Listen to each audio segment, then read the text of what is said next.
국내 유통업계 최장수 최고 경영자인 전 홈플러스 이승원 회장은 훗날 CEO 제목감이라고 판단되는 직원에 대해 다음과 같이 언급했습니다. 허드렛 일을 잘하는 사람입니다. 하찮은 일이라도 최선을 다하고 다른 사람을 배려하는 사람은 반드시 눈에 들어오기 마련입니다. 내가 가고 싶어하는 기업만 생각하지 말고 반대로 나는 과연 회사가 좋아할 만한 사원일까? 한번 생각해 보세요.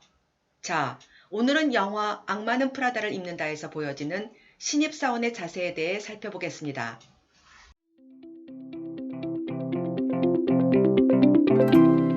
첫 번째, 겸손. 앤디는 자신이 원하는 언론기관 취업에 실패한 채 런웨이 잡지사 편집장 비서 면접 요청을 받습니다. 그는 당연히 런웨이 패션 잡지에 관심이 없죠. 아무런 준비와 조사도 없이 인터뷰에 응합니다. 최소한 자신을 비서로 쓰는 편집장에 대한 조사도 없이 말이죠. 사회 초년생 앤디에게 필요한 것은 겸손입니다.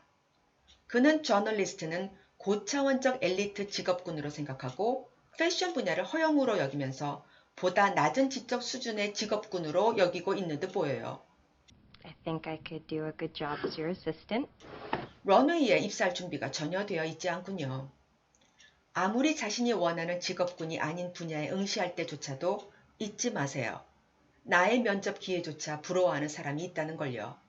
미란다의 비서직이 100만 대 1의 기회라면 그 기회는 반드시 훗날 좋은 스펙이 된다는 사실도 말입니다.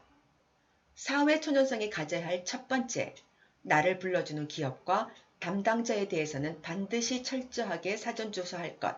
For a year, 1 year, and then I can do what I came to New York to do.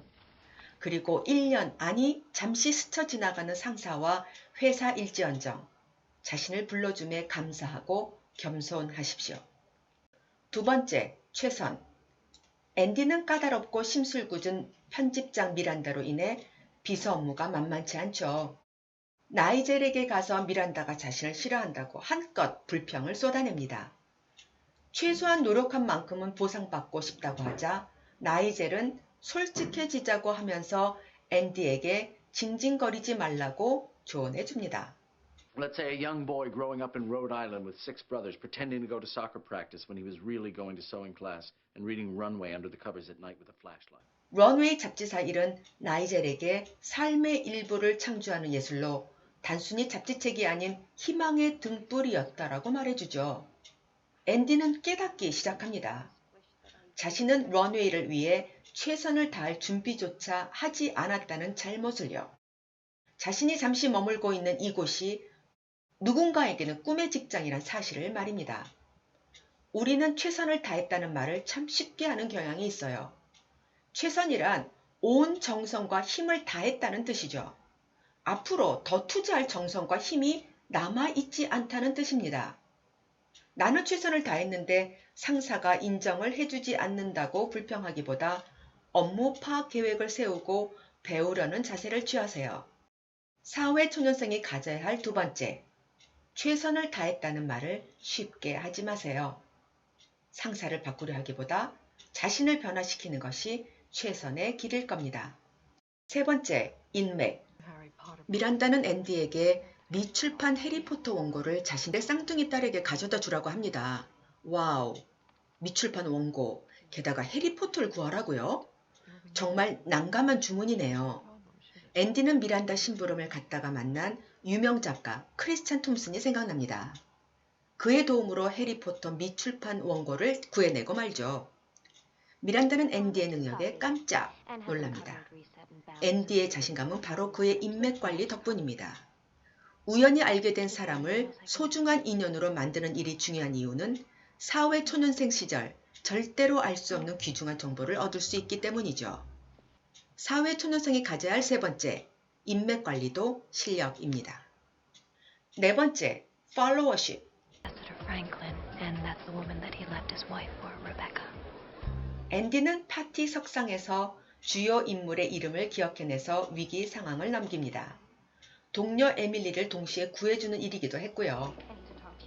에밀리 대신 파리에 가게 된 앤디는 미란다가 런웨이에서 축출되고 자클린이 편집장이 되리라는 정보를 듣게 되죠. 하지만 미란다가 그리 어수룩한 인물이 아닙니다. 자신의 위치를 확고히 하기 위해 리스트를 준비하고 자클린을 새로운 파트너로 영입합니다.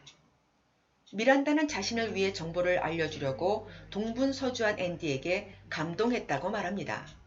이처럼 앤디는 시키는 일만 하는 불평투성이 신입사원에서 문제를 해결하고 소신을 가지고 상사를 한결같이 돕는 능력자로 바뀌어져 있어요. 요시다 덴세는 진정한 팔로워란 주어진 역할에 충실하려는 공헌력과 자신의 사고를 토대로 행동하려는 비판력을 갖춘 자라고 말합니다. 앤디에게 진정한 팔로워의 모습이 보이네요. 사회 초년생이 가져야 할 마지막 태도, 시키지 않아도 일을 찾아서 처리하는 팔로워십입니다. 대부분의 사람들은 혹독하게 일을 시키는 상사를 싫어하죠. 미란다처럼 괴팍하고 완벽주의자 상사를 만나면 상당히 곤혹스러울 겁니다. 앤디는 미란다처럼 살기보다 자신의 꿈을 찾기로 결심하죠. 그런데 잘 생각해 보세요. 앤디가 그렇게 원하던 신문사 기자 인터뷰에서 채용될 수 있었던 것은 미란다가 편집장에게 보낸 친필 팩스 덕분입니다.